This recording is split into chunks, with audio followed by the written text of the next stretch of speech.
Hi guys, welcome back to the Studios World. I'm Muskan, and we are studying school psychology as you already know. So I am starting with Unit 3. Now, if you haven't watched Unit 1 yet, so I will link it up. Please आप पहले जाके वो देखो और फिर हम इस पे आते हैं. One very important thing, I know that I have skipped Unit 2. That is because I will cover it later, sometime later maybe, because it is a bit lengthy.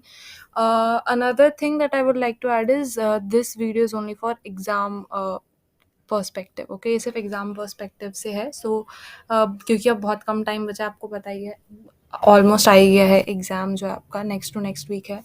सो इसीलिए मैंने ये वीडियो बनाया है ताकि आप बहुत कम टाइम में फटाफट प्रिपेयर कर सको. So I will not discuss each and every topic, लेकिन हाँ, अगर आप ये देख लेते हो सो इस चैप्टर से जो भी क्वेश्चन आएंगे आप वो कर सकते हो. ठीक है, मैं सीधा वही क्वेश्चंस ले रही हूँ जो आपके एग्जाम में आने के सबसे ज़्यादा चांसेस हैं. Okay, so let's get started with this. As you can see, the name of this unit is Developmental Theories. Okay, so first thing that we need to see is the things we will be learning. So first thing is we will learn about cognitive development, then we will learn about language development, then we will learn about psychosocial development, and in the end we will learn about ecological systems theory. Okay, so basically यहाँ पे उन्होंने आपको ऐसा दिखाया है कि 3 type की development सीखोगे और उसके बाद आप एक इकोलॉजिकल सिस्टम थ्योरी सीखोगे, बट ऐसा नहीं है. इसके साथ कुछ और टाइप की डेवलपमेंट है. फटाफट से कवर करते हैं, स्टार्ट करते हैं. So as I told you in the previous video as well, the first thing that you always have to see is the questions, right. Question से भी पहले मैं बोलूँगी आप कीवर्ड्स को देखो. ठीक है, देखो क्वेश्चंस बहुत ही कम, 4 ही सवाल यहाँ पे आपको दिख रहे हैं और सच में वही इम्पोर्टेंट है. वही उसी टॉपिक से आपके पूछा जाएगा सवाल. सो पहला आपका जो है वो आपको एक आपको साइकोलॉजिस्ट का नाम दे दिया है, पियाजेट, और बता दिया है कि उनकी थ्योरी जो थी कॉग्निटिव डेवलपमेंट, उसकी थ्योरी के बारे में बताओ. दूसरा उन्होंने एक और साइकोलॉजिस्ट का नाम दिया, उन्होंने बताया एरिक एरिक्सन नाम है इनका, और इन्होंने एक साइको सोशल डेवलपमेंट की थ्योरी दी थी. सो बताया है कि उन्होंने क्या बताया था वो बताओ. नेक्स्ट कोहलबर्ग की थ्योरी बताओ जो मॉरल डेवलपमेंट के बारे में थी. अब देखो, अगर ऑब्जेक्टिव अभी जो हमने देखा था उसमें मॉरल डेवलपमेंट नहीं लिखा था, लेकिन ये भी एक तरीके का डेवलपमेंट है. और लास्ट में उन्होंने बताया कि इकोलॉजिकल सिस्टम के बारे में बताओ. सो इसी पे आपके क्वेश्चन सारे बेस्ड रहेंगे, and that's what I will cover in this video. So let's get started. The first thing is the keywords. So the first keyword here is life expectancy. Life expectancy, जैसे कि आप इससे खुद ही समझ सकते हो इसका मतलब क्या है. इसका मतलब कि एक इंडिविजुअल जो है, जो किसी भी पर्टिकुलर ईयर में उसका जन्म हुआ है, तो कितना एवरेज ईयर्स वो जिंदा रहेगा, वो उसकी लाइफ एक्सपेक्टेंसी है. ठीक है ना. अब लाइफ एक्सपेक्टेंसी जो होती है वो बहुत सारे फैक्टर्स पे डिपेंड करती है. वो डिपेंड करती है कि क्या आपको कोई डिसऑर्डर तो नहीं है, कोई जेनेटिक डिजीज तो नहीं है, उसके बाद आप कहाँ जन्म आपका हुआ है. जैसे इंडिया और जापान की बात करें, सो जापान में लाइफ एक्सपेक्टेंसी जो है वो थोड़ी सी ज़्यादा है, वहाँ इन्वायरमेंटल कंडीशंस की वजह से. तो ऐसे बहुत सारी चीज़ें होती हैं. सो बहुत सारे फैक्टर्स पे डिपेंड करता है. लाइफ एक्सपेक्टेंसी क्या होता है, the number of years an average person can expect to live when born in a particular year. कि जिस भी साल में एक इंसान का जन्म हुआ है उसके बाद वो कितने साल तक जिंदा रहने के लिए एक्सपेक्ट कर सकता है, वो उसकी लाइफ एक्सपेक्टेंसी होगी. नेक्स्ट आपके पास जो टर्म आ रही है वो है बायलिंगुअलिज्म, और उसके बाद एक और टर्म है वो मल्टीलिंगुअलिज्म. सो बहुत आसान सी चीज़ है. बाय मतलब होता है दो, मल्टी मतलब बहुत सारे, मैनी. सो बायलिंगुअलिज्म का मतलब हुआ the ability to use two languages effectively. जब कोई भी व्यक्ति, जब कोई भी इंसान दो लैंग्वेजेस अच्छे से यूज कर पा रहा है, सो वो उसको आप बोलोगे that this person is bilingual. Okay, और उस प्रोसेस को बोलेंगे बायलिंगुअलिज्म. और जब एक ही इंसान बहुत सारी लैंग्वेजेस को, that means more than to languages को वो अच्छे से इफेक्टिवली यूज कर पा रहे हैं, उसको आप बोलोगे मल्टीलिंगुअलिज्म, और वो पर्सन हो जाएगा मल्टीलिंग्विस्टिक. नेक्स्ट आपके पास जो दिया हुआ है बहुत ज़्यादा इंपॉर्टेंट है, इस पे बहुत बहुत ज़्यादा ध्यान दे रहे हैं. नेक्स्ट आपका कीवर्ड है ऑब्जेक्ट परमानेंस. ओके, परमानेंट होता है, वैसे ही परमानेंस. ऑब्जेक्ट परमानेंस का मतलब होता है कि इसका मतलब है कि जब आपको पता होता है कि कोई ऑब्जेक्ट जब आपकी नज़र में नहीं है, आउट ऑफ साइट है, तब भी वो ऑब्जेक्ट वहाँ पे है. जब हम बच्चे होते हैं तो हमें ऐसा लगता है ना, कोई चीज़ अगर हमें अभी नहीं दिख रही है तो वो अभी नहीं होगी, बट ऐसा थोड़ी ना होता है. अब सोचो आप रूम के अंदर हो, ठीक है, आप रूम के अंदर हो, आपने सारा रूम ढका हुआ है, कुछ नहीं है, आपको नहीं दिख रहा, बाहर की रोशनी नहीं आ रही, तो क्या बाहर अंधेरा हो जाएगा? ऐसा तो नहीं होता। बाहर अगर दिन का टाइम है तो बाहर सूरज होगा, रोशनी होगी, सब कुछ होगा। सो ऑब्जेक्ट परमानेंस का मतलब क्या हुआ? Becoming aware that an object continues to exist even when out of sight, कि जब कोई चीज आपके नजरों से दूर है, आप आउट ऑफ साइट है, फिर भी वो एग्जिस्ट करती है। जब आपको इस बात का पता चल जाता है, वो होता है ऑब्जेक्ट परमानेंस। अब आप सोचोगे ये कैसी थ्योरी है, ये कैसी डेफिनेशन है, क्यों दे रखी है? सो ये आपको आगे पता चलेगा, ये कहाँ पे यूज होगी, तब आप समझ जाओगे कि ये डेफिनेशन याद करने की क्यों जरूरत है।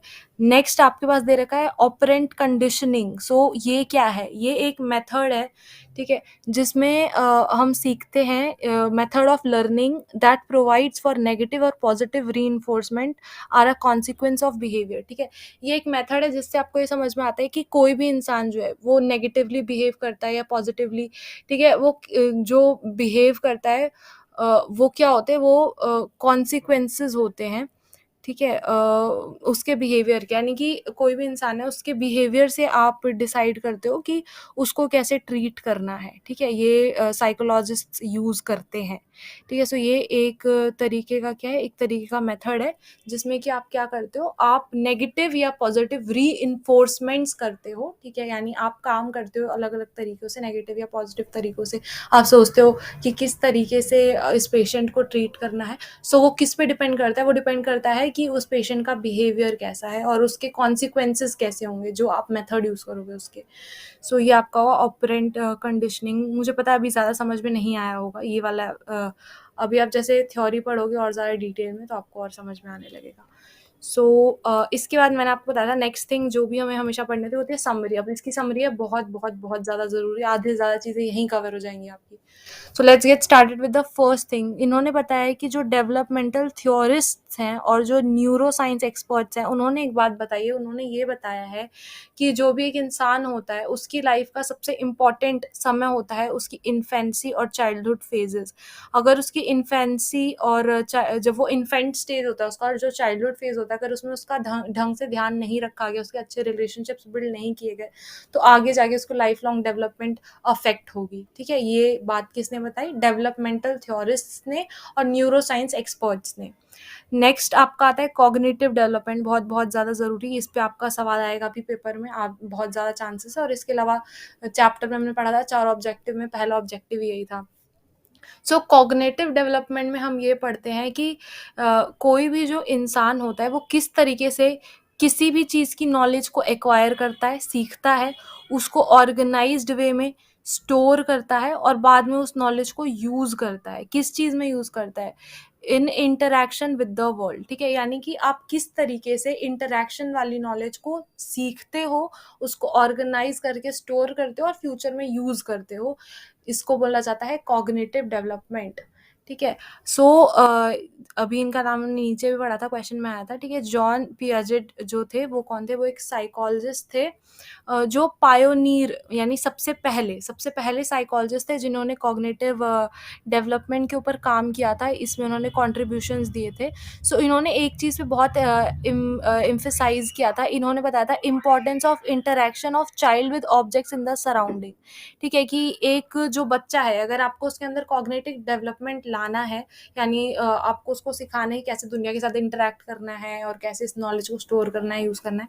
सो वो सिखाने के लिए आपको उसको बताना पड़ेगा कि उसके आसपास के जो ऑब्जेक्ट्स हैं, जो सराउंडिंग में ऑब्जेक्ट्स हैं, उनके साथ इंटरेक्ट करना बहुत ज़्यादा ज़रूरी है, ठीक है। ये जॉन पेजेंट ने बताया था। इसके बाद इसी कॉग्निटिव डेवलपमेंट के बारे में बात करते हुए एक और साइकोलॉजिस्ट हमारे पास आते हैं जिनका नाम था विगॉट्स्की, ठीक है। पूरा नाम याद करना जरूरी नहीं है, सिर्फ सरनेम देखो, ठीक है। सो पायोनियर थे पियाजेट और उसके बाद आए विगॉट्स्की। विगॉट्स्की ने क्या बोला? विगॉट्स्की ने ये बोला कि सोशियो कल्चरल थ्योरी उन्होंने दी थी कि कॉग्निटिव डेवलपमेंट में सोशियो कल्चरल एक एस्पेक्ट है। इसका मतलब क्या है? इसका मतलब ये है कि अगर आपको किसी बच्चे के अंदर कॉग्निटिव डेवलपमेंट लाना है, ठीक है, सोशल इंटरेक्शन को बढ़ाना है, तो आप क्या करो, उसको किसी स्किल्ड अडल्ट या पीयर के साथ बिठा दो, ठीक है, स्किल अडल्ट या पीयर, इसका मतलब क्या हुआ, स्किल्ड अडल्ट तो आप समझ ही गए, ठीक है, कोई भी अडल्ट, अब उसका अडल्ट मतलब ऐसा भी हो सकता है कि उसके सिबलिंग्स हो, मम्मी पापा हो, टीचर हो, कोई भी ऐसा, या पीयर, पीयर मतलब जो उसी के साथ का, उसका क्लासमेट या दोस्त ऐसा। सो विगॉट्स्की ने बोला अगर किसी बच्चे में आपको कॉग्निटिव डेवलपमेंट लाना है, सो आपको क्या करना पड़ेगा, उसका सोशल इंटरेक्शन कराना पड़ेगा, या तो उसको छोड़ दो अडल्ट्स के साथ जो स्किल्ड हो, ठीक है, या उसको छोड़ दो पीयर्स के साथ। सो बेसिकली उसने क्या किया था, मैं आपको बताती हूँ, उन्होंने ऐसा बताया था कि कोई भी बच्चा है, ठीक है, अब उसको आपको कुछ सिखाना है, सो आपने क्या किया, आपने उसका एक बॉन्ड बनवा दिया, और सोचो उसके सिबलिंग के साथ, उसके बड़े भाई के साथ बनवा दिया, अब उसका बड़ा भाई उसको कुछ कुछ भी सिखा रहा है, कुछ भी हेल्प कर रहा है, सोचो मैथ सिखा रहा है, इंग्लिश सिखा रहा है, कुछ भी सिखा रहा है, और उसके बाद क्या होगा, धीरे धीरे वो बच्चा और बेटर करने लगेगा, ऑब्वियसली जब आप पे कोई ध्यान देता है, थोड़ा सा आपको थोड़ा गाइड करता है, तो आपकी परफॉर्मेंस बेटर हो जाती है, राइट। उसके बाद क्या कर सकते हैं हम कि वो जो उसका भाई था, वो जो उसका सिबलिंग था, वो अपनी तरफ से इनपुट थोड़ा-थोड़ा, धीरे-धीरे कम कर सकता है, ताकि वो बच्चा धीरे-धीरे इंडिपेंडेंट बन सके। सो ये विगॉट्स्की ने बेसिकली बताया था कि स्किल्ड अडल्ट के साथ या पीयर के साथ उसको छोड़ दो और धीरे-धीरे हेल्प करना कम कर दो, तो वो बच्चा सीख जाएगा, ठीक है। आगे हम बढ़ते हैं, ये तो हमारी होगी कॉग्निटिव डेवलपमेंट। अब दूसरा जो आता है वो हमारा आता है लैंग्वेज डेवलपमेंट। हमने पढ़ा था ना लैंग्वेज के बारे में भी कि ये भी एक ऑब्जेक्टिव था। सो लैंग्वेज डेवलपमेंट के बारे में सबसे पहले स्किनर ने बताया कि लैंग्वेज डेवलपमेंट जो होता है वो कुछ स्ट्रैटेजीज को अडॉप्ट करने के बाद ही आता है। एक बच्चे को अगर लैंग्वेज को डेवलप कराना है आपको उसकी, तो कुछ स्ट्रैटेजीज आपको अपनानी पड़ेंगी। वो स्ट्रैटेजीज क्या होंगी? सबसे पहले तो imitating others, shaping promptly and rewarding mechanism. ठीक है, कि आप क्या करो, आप दूसरों को इमिटेट करके दिखाओ, बच्चों को सिखाओ इमिटेट करना, ठीक है, सो वो लैंग्वेज सीख पाएंगे, बिहेवियर सीख पाएंगे। और उसके अलावा आप क्या करो, उनको मेंटली आप शेप करो, उनको अच्छे से वो सिखाओ, और अगर वो अच्छा परफॉर्म करते हो तो उनको रिवॉर्ड दो। ये सारी चीजें स्किनर ने बताई। और इसके बाद चॉम्स्की थे। चॉम्स्की ने क्या बात बताई? चॉम्स्की ने बताया कि बच्चों के लिए लैंग्वेज एक्वायर करना, लैंग्वेज सीखना जो होता है ना, वो बहुत ही एफर्टलेस होता है। बहुत एफर्टलेस मैनर में बच्चे जो है वो लैंग्वेज एबिलिटी एक्वायर कर लेते हैं। इन्होंने बताया कि ये एक्वायर करने के लिए उनके ब्रेन में एक मैकेनिज्म पहले से ही होता है, ठीक है, एक मैकेनिज्म हार्डवायर्ड होता है। अब आप उस मैकेनिज्म का याद रखना है, उसको शॉर्ट में बोलते हैं LAD, ठीक है, यहाँ पे मेंशन नहीं है। LAD बोलते हैं लैंग्वेज एक्वायर्ड डिवाइस। सो ये बताया चॉम्स्की ने, ठीक है। क्या बताया उन्होंने कि बच्चों के लिए लैंग्वेज सीखना बहुत आसान होता है यंग पीरियड में, क्योंकि उनका ब्रेन जो है उसमें पहले से ही एक मैकेनिज्म होता है जिसको वो यूज करके सीखते हैं, और उस मैकेनिज्म का नाम क्या है? Language acquired device. सो इसी के साथ आपको क्या क्या समझ में आया? हमने पढ़ा पहला तो ज़्यादा कुछ खास नहीं था, बस पढ़ा कि इन्फेंसी और चाइल्डहुड फेज बहुत इंपॉर्टेंट होता है आपकी लाइफ लॉन्ग डेवलपमेंट के लिए। फिर हमने पढ़ा कॉग्निटिव डेवलपमेंट क्या होता है, और उसमें 2 साइकोलॉजिस्ट्स ने क्या बोला उसके बारे में वो पढ़ा। फिर हमने लैंग्वेज डेवलपमेंट के बारे में पढ़ा, स्किनर ने क्या बोला, चॉम्स्की ने क्या बोला। अब आगे आ जाते हैं, आगे बहुत इंपॉर्टेंट अब ये है मॉरल डेवलपमेंट, ठीक है। सो मॉरल डेवलपमेंट की थ्योरी दी थी कोहलबर्ग ने, ये आगे आएगा, बहुत इंपॉर्टेंट है। कोहलबर्ग ने मॉरल डेवलपमेंट की थ्योरी दी थी, और इस थ्योरी को उन्होंने 3 स्टेजेस में बांट दिया था। उन्होंने बताया था ये थ्योरी के 3 स्टेजेस हैं, पोस्ट कन्वेंशनल, कन्वेंशनल और प्री कन्वेंशनल, ठीक है। सो डिटेल में हम आगे पढ़ेंगे। ये बताया कोहलबर्ग ने। कोहलबर्ग की ही असिस्टेंट थी गिलिगन, ठीक है। गिलिगन ने क्या बताया, उन्होंने बोला ठीक है जो ये बोल रहे हैं वो पूरा ठीक नहीं है। गिलिगन ने बोला कि जो कोहलबर्ग ने जो भी थ्योरी दी थी ना, वो थ्योरी मेन पे बेस्ड थी। गिलिगन ने बोला उन्होंने सारी ऑब्जर्वेशन मेन पे करी है। गिलिगन का कहना ये था कि मेन और विमेन जो होते हैं उनकी मॉरल और साइकोलॉजिकल टेंडेंसीज अलग होती है। आदमी अलग सोचते हैं, औरतें अलग सोचती हैं। सो ये बात गिलिगन ने बोली। बस ये चीज़ यहाँ पे थी। उसके बाद एक मॉडल है जिसका नाम है information processing model. Information processing model क्या करता है, ये एक ऐसा मॉडल है जो आपकी मेमोरी को स्टडी करता है। ये बताता है कि कोई भी इंफॉर्मेशन जो है वो आप किस तरीके से रिसीव करते हो, और शॉर्ट पीरियड में कैसे उसको स्टोर करके रखते हो, और लॉन्ग पीरियड में कैसे स्टोर करके रखते हो, ठीक है। सो मेमोरी को एनालाइज करने के लिए ये मॉडल बनाया गया है, information processing model. Next Erikson, हमने पढ़ा था, एरिक्सन का नाम नीचे क्वेश्चन में आया हुआ था। सो एरिक एरिक्सन जो है इन्होंने दी थी साइको सोशल डेवलपमेंट की थ्योरी। इन्होंने बताया था कि सोशल डायनामिक्स यानी आपकी सोसाइटी और आपके आसपास की जो चीज़ें होती हैं वो कैसे आपको अफेक्ट करती हैं आपकी इन्फेंसी से लेके ओल्ड एज तक, ठीक है। नेक्स्ट आपका जो है वो आपका आता है बेंड्यूरा। बेंड्यूरा जो थे उन्होंने एक थ्योरी दी थी, ठीक है। इन्होंने बस ये बताया था कि जो सोशल बिहेवियर होता है आपका, ठीक है? कि आप सोसाइटी में कैसा बिहेव करोगे, बाकी लोगों के साथ कैसा बिहेव करोगे, वो आप सीखते हो, वो आप एक्वायर करते हो। कैसे एक्वायर करते हो? दूसरों को ऑब्जर्व करके और इमिटेट करके, ठीक है? यानी जैसा आप सोसाइटी में बिहेव कर रहे हो, वो कैसे बिहेव कर रहे हो, आप दूसरों को देख के, ऑब्जर्व करके, इमिटेट करके आप वैसा ही बिहेव करते हो, ठीक है? सो ये बताया बेंड्यूरा ने। ये सारी चीज़ें आपको ध्यान में रखना है कि ये सारी हम चाइल्डहुड के बारे में बात कर रहे हैं, ठीक है? कि बिल्कुल इन्फेंट से टीनेजर की तरफ जाते हैं, तो ये सारी चीज़ें उस पे आप अभी का मत सोचने लग जाना कि हम तो ऐसा नहीं करते, ये तो नहीं होता, ये सब नहीं, ठीक है? बचपन से बता रहे हैं कि ये सारी चीज़ें। Another thing is I know that बहुत सारे साइकोलॉजिस्ट का नाम यहाँ पे आ चुका है, सो आप सोच रहे होगे इसने ये थ्योरी दी, उसने ये दी। बार-बार इस पार्ट को देखो, नाम पढ़ो, बहुत सारे नाम नहीं हैं, आसानी से याद हो सकता है, ठीक है? चाहे तो आप नंबरिंग कर सकते हो कि कॉग्निटिव डेवलपमेंट जो है वो पहली थ्योरी थी, 2 साइकोलॉजिस्ट ने इसके बारे में बताया। फिर लैंग्वेज डेवलपमेंट दूसरी थ्योरी थी, 2 साइकोलॉजिस्ट ने इसके बारे में बताया। ऐसे करके आप नंबर लिख सकते हो, तो और आसान हो जाएगा, ठीक है? नेक्स्ट आपका आता है बॉल्बी के बारे में, ठीक है? सो बॉल्बी ने क्या बोला?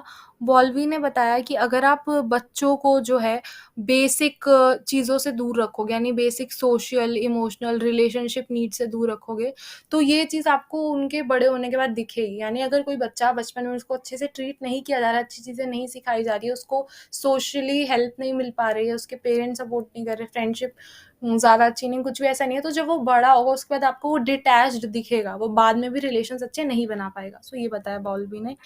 उसके बाद ज़्यादा कुछ इम्पोर्टेंट नहीं, ये वाला पॉइंट बहुत इम्पोर्टेंट है। इसमें बताया जा रहा है इकोलॉजिकल पर्सपेक्टिव के बारे में, ठीक है? सो कैसे इकोलॉजी जो होती है, आपके आसपास का एनवायरनमेंट जो होता है, वो कैसे एक रोल प्ले करता है आपके सोसाइटी के साथ इंटरैक्शन में। सो ब्रॉनफेन-ब्रेनर थे, ठीक है? ब्रॉनफेन-ब्रेनर ने जो है एक इकोलॉजिकल सिस्टम थ्योरी दी थी, ठीक है? और इस थ्योरी में उन्होंने बताया था कि एनवायरमेंटल सिस्टम जो है वो ह्यूमन डेवलपमेंट में कैसे काम करता है। अब वो जो थ्योरी थी वो भी हम पढ़ेंगे, और वो थ्योरी इंडिया में भी अप्लाई हुई, इंडिया में भी यूज़ की जाती है, लेकिन इंडिया में हमने as it is copy paste नहीं किया। हमारे इंडिया के बहुत फेमस साइकोलॉजिस्ट है जिनका नाम है दुर्गानंद सिन्हा। सो दुर्गानंद सिन्हा जी जो थे, इन्होंने क्या किया, जो ब्रॉनफेन ब्रेनर थे उन्होंने जो थ्योरी दी थी उसमें थोड़े से चेंजेस किए, ठीक है? और फिर उसको अप्लाई कर दिया। सो दुर्गानंद सिन्हा ने 2 लेयर्स की थ्योरी दी थी। आई थिंक मैंने ये पहले भी कवर किया है पिछले वीडियो में। सो दुर्गानंद सिन्हा ने जो है, इन्होंने बताया कि 2 लेयर्स होती हैं, ठीक है? एक होती है अपर लेयर जो ज़्यादा विजिबल होती है, और दूसरी होती है सपोर्टिंग लेयर जो सराउंडिंग लेयर होती है। उन्होंने बताया ये दोनों लेयर्स होती है जो इकोलॉजिकली एक इंडिविजुअल को अफेक्ट करती है। अब डिटेल में हम अब जाके पढ़ेंगे। इतना समझ में आना चाहिए, मुझे पता है ज़्यादा अच्छे से नहीं होगा, थोड़ा बहुत भी आया तो चलेगा। अभी हम इसको डिटेल में पढ़ने वाले हैं। Okay, so let's start. देखते हैं क्या इंपॉर्टेंट है और वहीं से स्टार्ट करेंगे। सो यस, सो सबसे पहले सबसे इम्पॉर्टेंट चीज़ आती है आपकी कॉग्निटिव डेवलपमेंट की थ्योरी। हमने पढ़ा था कॉग्निटिव डेवलपमेंट जो होता है वो क्या होता है। इसमें हम सीखते हैं कि कैसे एक ह्यूमन नॉलेज को एक्वायर करता है, सीखता है, उसको ऑर्गेनाइज करके स्टोर करता है और फ्यूचर में उसको यूज़ करता है वर्ल्ड के साथ इंटरैक्ट करने के लिए। ये था कॉग्निटिव डेवलपमेंट। फिर हमने पढ़ा सबसे पहले इसके बारे में किसने इस पे काम किया था। सो जॉन पिएजेट ने काम किया था इस पे। अब देखो बहुत इंपॉर्टेंट, जॉन पिएजेट का नाम बहुत बार आएगा। जॉन पिएजेट का नाम क्यों बहुत बार आता है? क्योंकि ये पायोनियर थे थ्योरीज बनाने में, बहुत ही वन ऑफ द फर्स्ट बोलते हैं ना, वो थे। इन्होंने क्या किया था, इन्होंने, इनके खुद के 3 बच्चे थे, उन तीनों बच्चों पे ही बहुत सारी ऑब्जर्वेशंस करी और उसके बेसिस पे थ्योरी इन्होंने दी, ठीक है? सो इन्होंने क्या किया, अपने तीनों बच्चों पे बहुत सारी ऑब्जर्वेशंस करी और देखा वो कैसे इवॉल्व हो रहे हैं, स्टेजेस में डिवाइड कर दिया इस प्रोसेस को, और फिर हमें उसके बारे में बताया। ये टेबल है बहुत बहुत ज़्यादा ज़रूरी, ठीक है? इस चैप्टर में काफ़ी सारी टेबल्स और वो सारी टेबल्स बहुत ज़रूरी है। कुछ नहीं पढ़ पा रहे हैं ना, सिर्फ टेबल पढ़ लो, बहुत बहुत हेल्प हो जाएगी। सो स्टार्ट करते हैं। देखो, इन्होंने, मैंने जैसे आपको बोला, इन्होंने स्टेजेस में डिवाइड कर दिया। पहला जो स्टेज था वो इनका था 0 से 2 साल, ठीक है? कि जब बच्चा बिल्कुल ही इन्फेंट वाली स्टेज में, तो क्या होता है। उसके बाद उस स्टेज को इन्होंने बोला सेंसरी मोटर स्टेज। उसके बाद इन्होंने बताया जब बच्चा 2 से 7 साल का होता है, जिसको बोलते हैं प्री ऑपरेशनल स्टेज। उसके बाद जब बच्चा 7 से 12 साल का होता है यानी कॉन्क्रीट ऑपरेशनल स्टेज, और उसके बाद 12 से वो बड़ा ही हो जाता है, तो उसको बोलते हैं फॉर्मल ऑपरेशनल स्टेज। इस तरीके से 4 स्टेजेस में इन्होंने अपनी सारी ऑब्जर्वेशन को बांट दिया। अब हम इनके ऑब्जर्वेशंस के बारे में पढ़ने वाले हैं, बहुत ज़रूरी है, ध्यान से सुनते क्या है इन्होंने बोला। सो इन्होंने बोला जब बच्चा बिल्कुल ही छोटा होता है, इन्फेंट स्टेज में होता है, 0 से 2 साल का जब वो हो रहा होता है, सेंसरी मोटर स्टेज में, तो क्या-क्या आप उसमें डेवलपमेंट उसमें आप देख सकते हो आते हुए। सो आप देखोगे कि वो अपने सेंसेस को यूज़ कर रहे हैं, ठीक है? वो मूव कर रहे हैं, एक्सप्लोर कर रहे हैं, ठीक है? और इंटरैक्ट कर रहे हैं अपनी सराउंडिंग के साथ। ये पहली ऑब्जर्वेशन थी। दूसरा और बहुत ज़रूरी, इसी टाइम में बच्चे जो है ऑब्जेक्ट परमानेंस सीखते हैं। अभी हमने ऑब्जेक्ट परमानेंस पढ़ा था, इसका मतलब उनको ये समझ में आने लग जाता है कि अगर कोई चीज़ उनकी आँखों के सामने नहीं है, तो भी वो एग्ज़िस्ट करती है, ठीक है? So they become aware of this fact that an object continues to exist even when it is out of their sight. Next चीज़, वो सिंबॉलिक थॉट्स में बहुत ज़्यादा खो जाते हैं। वो हर चीज़ को सिंबल से रिलेट करने लगते हैं, ठीक है? वो सिंपल सिंबल्स मन में सोचने लग जाते हैं, इमेजेस सोचने लग जाते हैं हर चीज़ में। अब वो थ्योरी तो नहीं याद रखेंगे ना हर चीज़ को, कौन क्या बोल रहा है, सामने से क्या है। सो वो पिक्चर्स और सिंबल्स में लोगों को, सराउंडिंग को, चीज़ों को याद रखते हैं। ये था कि क्या चेंजेस, क्या डेवलपमेंट उनमें आते हैं सेंसरी मोटर स्टेज यानी 0 से 2 साल के जब वो होते हैं तब। अब आते हैं जब वो 2 से 7 साल के होते हैं, 2 to 7 years, preoperational stage में क्या-क्या उनमें चेंजेस आते हैं। सो वो और एक्सप्लोर करते हैं और इंटरैक्ट करते हैं अपनी सराउंडिंग्स के साथ। उसके अलावा बताया जा रहा है कि सिंबॉलिक थिंकिंग अभी भी वो करते हैं, ठीक है? लॉजिकल थिंकिंग भी वो स्टार्ट कर देते हैं, लेकिन अभी बहुत लोएस्ट होती है उनकी लॉजिकल थिंकिंग, यानी वो लॉजिकली ज़्यादा सोच नहीं पाता। आपको पता ही है ना, अब छोटे बच्चों की बातें कैसी होती है, ज़्यादा लॉजिक नहीं हो पाता उसमें। सो लॉजिकल थिंकिंग स्टार्ट हो जाती है बट इवॉल्व नहीं होती, थोड़ी कम-कम रहती है। नेक्स्ट बहुत ज़्यादा इम्पोर्टेंट, ईगोसेंट्रिज्म बच्चे शो करने लग जाते हैं। ईगोसेंट्रिज्म का मतलब है कि बच्चे जो है चीज़ों को सिर्फ अपने नज़रिए से देखते हैं, वो किसी और के नज़रिए से नहीं देख सकते। ऐसा है ना कि मुझे जो लग रहा है वही सही है, कोई और बोल रहा है तो वो गलत है। दूसरों की बात वो समझ ही नहीं पाते, गुस्सा आने लग जाता है, पेरेंट्स की नहीं, सिबलिंग्स की नहीं। सो वो होता है ईगोसेंट्रिज्म। ये बच्चों में आपको दिखने लग जाएगा जब वो प्री ऑपरेशनल स्टेज में है। नेक्स्ट एक और है सेंट्रेशन। सेंट्रेशन का मतलब है tendency to see only one feature of object instead of considering all the features together. कोई भी चीज़ जो है ना, वो उसके एक ही फीचर को समझ पाते हैं या कुछ ही फीचर्स को, सारे फीचर्स को समझ ही नहीं पाते। कि कोई चीज़ है, उसको उनका बस फ़ायदा दिखेगा, अगर उनको कोई चीज़ चाहिए उसका फ़ायदा दिखेगा, उसका क्या नुकसान है वो उनको समझ में भी नहीं आएगा और वो खुद से एनालाइज़ भी नहीं कर पाएँगे। सो ये है सेंट्रेशन। और दूसरा है इरिवर्सिबिलिटी, भी वो शो करते हैं। इसका मतलब कि उन्होंने जो एक बार मन में सोच लिया, वो सोच लिया, वो चेंज नहीं हो सकता। उनकी नज़र में कोई बुरा है तो बुरा है, वो अच्छा नहीं बन सकता। सो ऐसे वो मेंटली उनका एक्शन रिवर्स नहीं हो सकता। सो ये कुछ चीज़ें हैं जो हमें प्री ऑपरेशनल स्टेज में देखने को मिलती है। उसके बाद 7 टू 12 ईयर्स यानी कंक्रीट ऑपरेशनल स्टेज में क्या-क्या चीज़ें हैं। सो इसमें उनका पर्सपेक्टिव जो है वो थोड़ा बदल जाता है। वो दूसरों के नज़रियों से बातों को समझने लगते हैं कि अच्छा ये ऐसा बोल रहा है तो हो सकता है वो भी सही हो। ठीक है? इसके अलावा रिवर्सिबल थिंकिंग, अभी हमने पढ़ा था ना कि जो सोच लिया वो सोच लिया, वो चेंज नहीं हो सकता। सो वो भी धीरे-धीरे बदलने जाता है ना, obviously because they will understand others perspective. So उनको लगेगा अच्छा दूसरा भी सही हो सकता है, सो उनकी थिंकिंग रिवर्सिबल होती है। ये नहीं कि ओपिनियन बना लिया तो बना लिया, ऐसा नहीं होता। लॉजिकल थिंकिंग थोड़ी बढ़ जाती है। एब्स्ट्रैक्ट चीज़ें जो होती हैं, जो दिखती नहीं है बल्कि महसूस करनी पड़ती है, सोचनी पड़ती है, ठीक है? ऐसी वाली चीज़ें जो होती है एब्स्ट्रैक्ट थिंकिंग, वो थोड़ी इनकी लो होती है, ठीक है? ये सारी चीज़ें बताई जा रही है। और इसके अलावा एक और चीज़ है, इनकी लिमिटेशन होती है एक। इनकी लिमिटेशन ये होती है कि ना ये रूल्स बहुत ज़्यादा फ़ॉलो करते हैं, ठीक है? इनको दिखता है अच्छा ये रूल है तो वही करेंगे। इनको ये नहीं लगता कि ये एक्सेप्शन बन सकते हैं, रूल ब्रेक भी किया जा सकता है, ठीक है? ये चेंज भी कर सकते हैं रूल को, इनको ऐसा नहीं लगता। सो ये सारी मेजरली अच्छे ही चेंजेज़ यहाँ पे आते हैं। और 12 के बाद वाला जो फॉर्मल ऑपरेशंस वाला जो ये वाली जो डेवलपमेंट है, ये सारे लोग इतनी डेवलपमेंट नहीं कर पाते हैं, ठीक है? अब ये मत सोचना कि सारे लोग तो 12 साल के होते हैं तो ये क्यों नहीं होता, नहीं। ये डेवलपमेंटल फिनोमेना आप सोचो जैसे पियाजे ने किया। सो हो सकता है कि उनके एक बच्चे में ही उनको ये सारा दिखाओ, बाकी 2 में इतना ना दिखाओ, सिर्फ़ ये कॉन्क्रीट ऑपरेशंस तक उनको डेवलपमेंट दिखाओ। सो इसीलिए सारे लोग इस डेवलपमेंटल स्टेज तक नहीं पहुँच पाते हैं। जो इस स्टेज पे पहुँच गया उसकी एब्स्ट्रैक्ट थिंकिंग भी अच्छी हो जाती है। उसके अलावा वापस से वो थोड़ा-थोड़ा क्या दिखाता है, ईगोसेंट्रिज्म दिखाने लग जाता है, जो वो प्री ऑपरेशनल फेज़ में दिखा रहा था। पहली चीज़ पर्सनल फैबल, उनको लगता है कि वो बहुत ज़्यादा स्पेशल हैं और उनको कोई हार्म नहीं होगा। जैसे सोचो, वो सोच रहे हैं कि if they will drive so nothing will happen, वो बिल्कुल आराम से ड्राइव कर सकते हैं, एक्सीडेंट कभी हो ही नहीं सकता उनका, ऐसा उनको लगने लग जाता है। सो बहुत रिस्क टेकिंग बिहेवियर उनका बन जाता है। और दूसरा जो वो ईगोसेंट्रिज्म का पार्ट जो शो करता है, वो इमेजिनरी ऑडियंस। उनको ऐसा लगता है कि जितने ज़रूरी उन वो खुद की लाइफ में ना, उतने ज़रूरी वो सबकी लाइफ में। उनको लगता है कि सब, जैसे बोलते हैं ना, जैसे कि everyone's world revolves around them, ऐसा उनको फील होने लग जाता है। सो ये जो थी, ये थी सारे डेवलपमेंट का फिनोमेना जो जिसके बारे में हमें बताया था जॉन पिएजेट ने। ठीक है, सो आई होप आपको समझ में आया होगा। बहुत ईजी था, ज़्यादा कुछ था नहीं। ध्यान रखना है कौन कौन से स्टेजेस थे, स्टेजेस का नाम, और उसमें डेवलपमेंट आप खुद ही लिख सकते हो। टर्म्स कुछ ज़्यादा इंपॉर्टेंट है, ये ईगोसेंट्रिज्म बहुत इंपॉर्टेंट है। ठीक है, इसके बाद ये पर्सनल फैबल, इमेजिनरी ऑडियंस, ये ऑब्जेक्ट परमानेंस, ये सब याद रखना है, ये आ सकता है डिफाइन करने के लिए।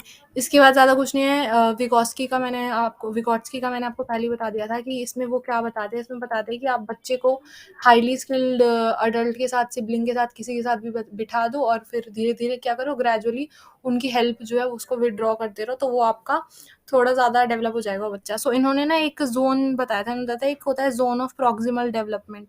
ये वाला जोन पे बच्चे को लाएंगे। सो देखो, 3 सर्कल है। सबसे पहला सर्कल है चाइल्ड्स करंट अंडरस्टैंडिंग, फिर है जोन ऑफ प्रॉक्सिमल डेवलपमेंट, और फिर है करेंटली बियॉन्ड रीच। सो इन्होंने बताया कि जो भी एक बच्चा होता है ना, जो उसकी अभी वो जिस लेवल पे है, वो उससे जोन ऑफ प्रॉक्सिमल डेवलपमेंट तक तो पहुंच ही सकता है। कैसे पहुंच सकता है? अगर आप उसको स्किल्ड अडल्ट के साथ या पीयर के साथ बिठाओगे और उसके बाद धीरे धीरे उनकी हेल्प जो है उसको हटा दोगे, तो वो बच्चा इस जोन से इस जोन तक पहुंच सकता है। उसके बाद वाला जोन जो है वो अभी वो उतना डेवलप नहीं कर सकता। सो ये एक थ्योरी थी, और इसमें आपको ZPD के बारे में पूछ सकते हैं, यानी जोन ऑफ प्रॉक्सिमल डेवलपमेंट कौन सा जोन होता है, इसके बारे में आपको पूछ सकते हैं। सो देखो क्या बताया जा रहा है, यहाँ पे पढ़ देती हूँ मैं। जो जोन ऑफ प्रॉक्सिमल डेवलपमेंट होता है, it is defined as distance between the child's actual development level as assessed by independent problem solving and a higher level of potential development in guided activities with adults और peer. ये जो है वो दो Jones के बीच का difference है। वो वाला जोन जो बच्चा खुद के दम पे कितना कर पा रहा है, और जब उसको हेल्प मिल रही है तब वो कितना कर पा रहा है। ठीक है, सो उसके बीच में जो ये जोन है उसको बोलते हैं जोन ऑफ प्रॉक्सिमल डेवलपमेंट। सो ये था। जैसा मैंने बोला, मैं सिर्फ इम्पॉर्टेंट चीज़ आपको सीधा बता रही हूँ, सब कुछ नहीं पढ़ रही हूँ मैं। Yes, next very important thing is this one, which is Kohlberg's view on moral development. ठीक है, सो कोहलबर्ग जो थे, उन्होंने मॉरल डेवलपमेंट के ऊपर ये थ्योरी दी थी। सो इससे पहले पियाजेट ने भी थ्योरी दी हुई थी मॉरल डेवलपमेंट पे भी। पियाजेट की जो थ्योरी थी मॉरल डेवलपमेंट की, वो 2 स्टेज थ्योरी, 2 स्टेज में बटी हुई थी। उन्होंने जो है देखा कि यंग चिल्ड्रन जो है उनके कैसे रिस्पॉन्सेस थे मॉरल डिलेमास को लेके। जब उनसे मॉरल वैल्यूज़ पे सवाल पूछे जाते थे, उनके कैसे जवाब होते थे, और उन्होंने देखा कि जो बड़े बच्चे थे उनके कैसे जवाब होते थे।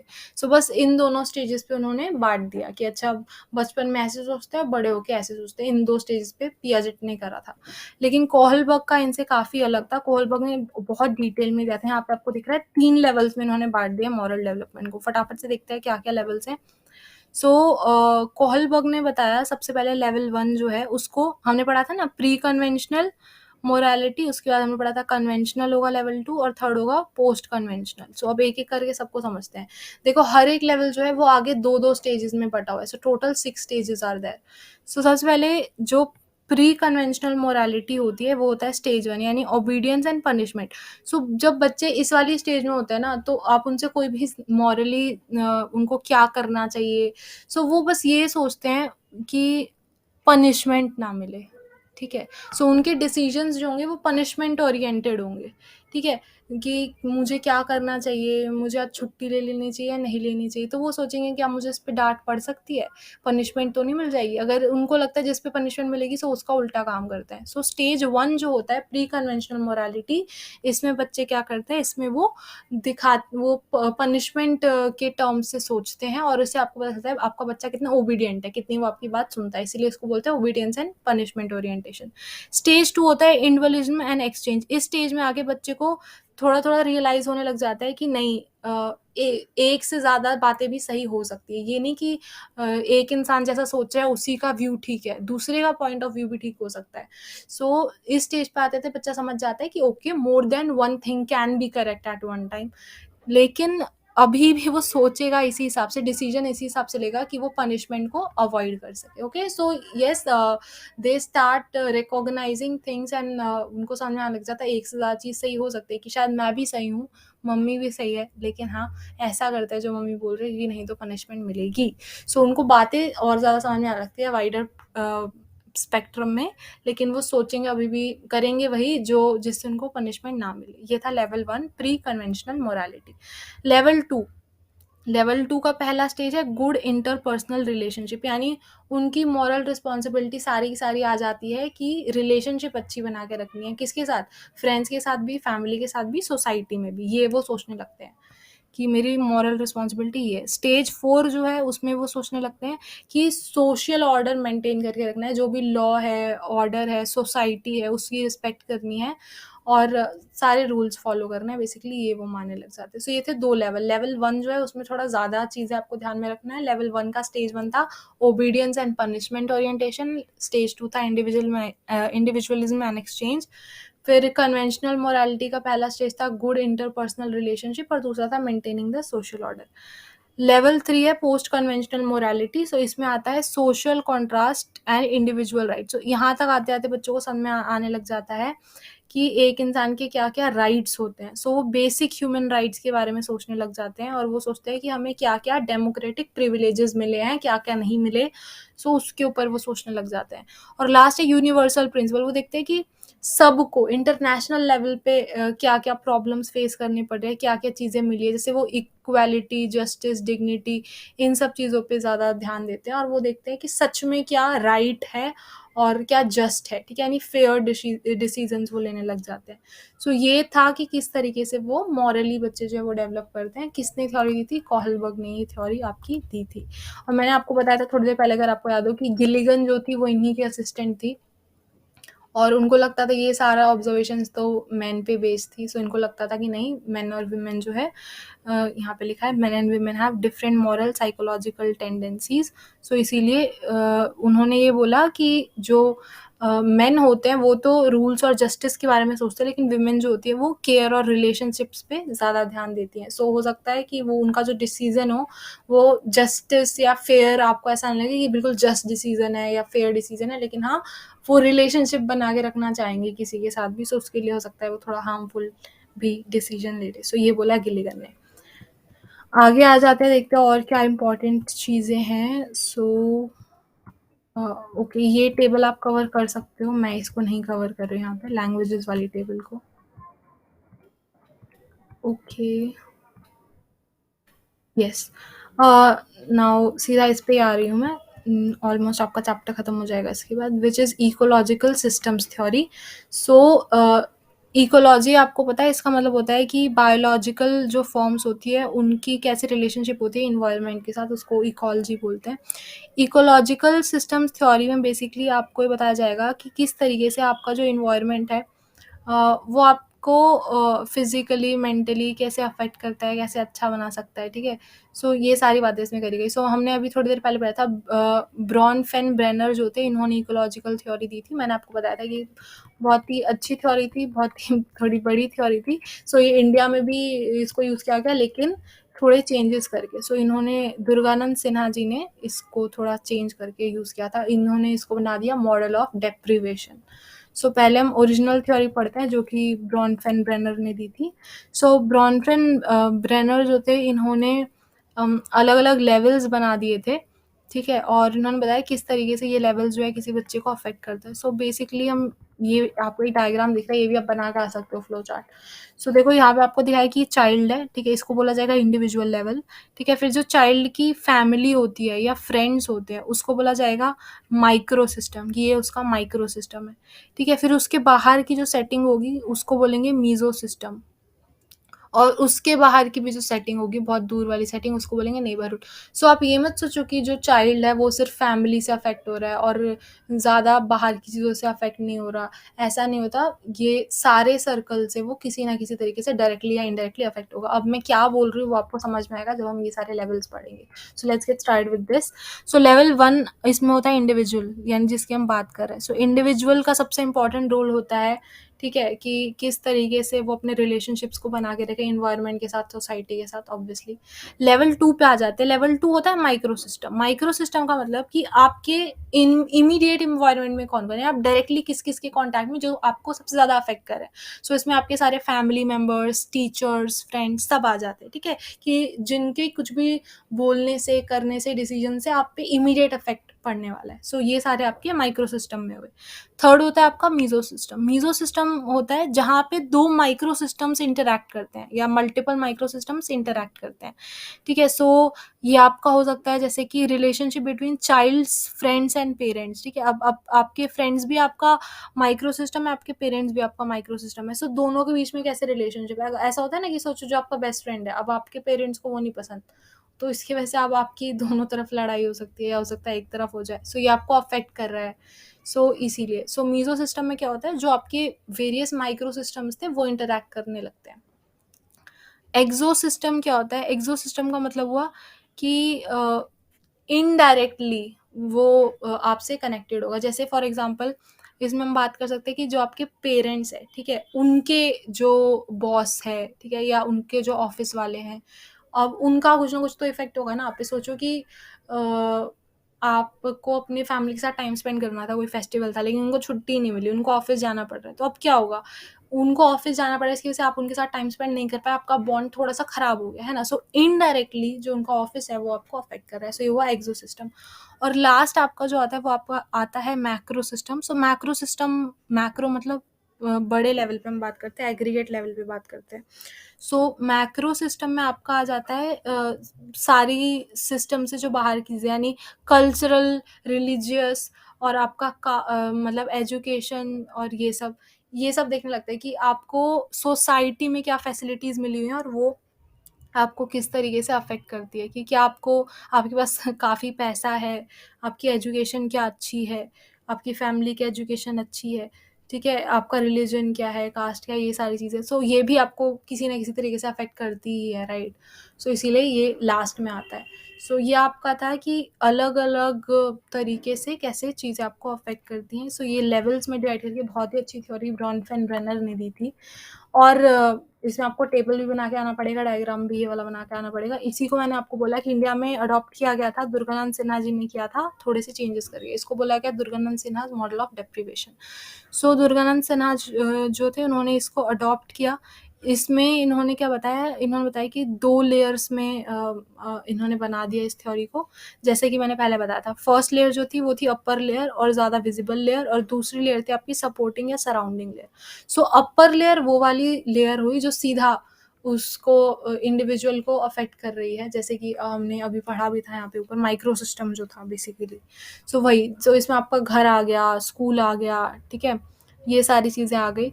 सो इसमें आपका physical object, social roles, relationships सब पे इफेक्ट पड़ेगा। और दूसरा आपका जो लेयर था वो था सपोर्टिंग और सराउंडिंग लेयर। सो इसमें थोड़ी दूर की चीज़ें आ गई, जैसे जो उसमें लास्ट था ना, जैसे मैक्रो सिस्टम बेसिकली। सो ये वो है। सो इसमें आपका सोशल क्लास क्या है, कास्ट क्या है, आपके रिसोर्सेज, पैसे और बाकी चीज़ें, फैसिलिटीज़ आपकी इसमें आ गई। सो दुर्गानंद सिन्हा जी ने क्या किया, सीधा लिया माइक्रो और लिया मैक्रो, और उसको करके और 2 सिस्टम यहाँ पे आपके बना दिए, और इंडिया में यही माना जाता है, इसी को हम फॉलो करते हैं। सो ये बेसिकली आपका इसके साथ होता है चैप्टर खत्म। अब मुझे पता है मैंने काफ़ी सारी चीज़ें स्किप कर दी है, बट मैंने आपका मेन सब कुछ कवर कर लिया है। सो इससे क्या होगा कि कुछ भी टॉपिक अगर इस चैप्टर से आपका कोई भी सवाल आता है ना, तो आप उसको एटलीस्ट अटेम्प्ट तो कर ही पाओगे। ओके, सो अगर आपको अच्छा लगा, सो कुछ एनकरेजिंग लिख दो और मैं कोशिश करूँगी और वीडियोस बनाने की। All the best for exams, अच्छे से करो, हो जाएगा आराम से। और जिस तरीके से मैंने ये कवर किया, आप वैसे भी पढ़ सकते हो, ठीक है? सीधा देखो क्या क्वेश्चंस आ रहे हैं और उससे रिलेटेड कीवर्ड्स देखो, समरी पढ़ो, और फिर उससे रिलेटेड जो टॉपिक है ना, वो कवर कर लो, ताकि जल्दी भी कवर हो जाए। सो ऐसे आप सारे चैप्टर्स कवर कर सकते हो। That was all. Thank you. अब ईगोसेंट्रिज्म जो वो दिखाता है, उसके 2 पार्ट्स होते हैं। एक होता है पर्सनल फैबल।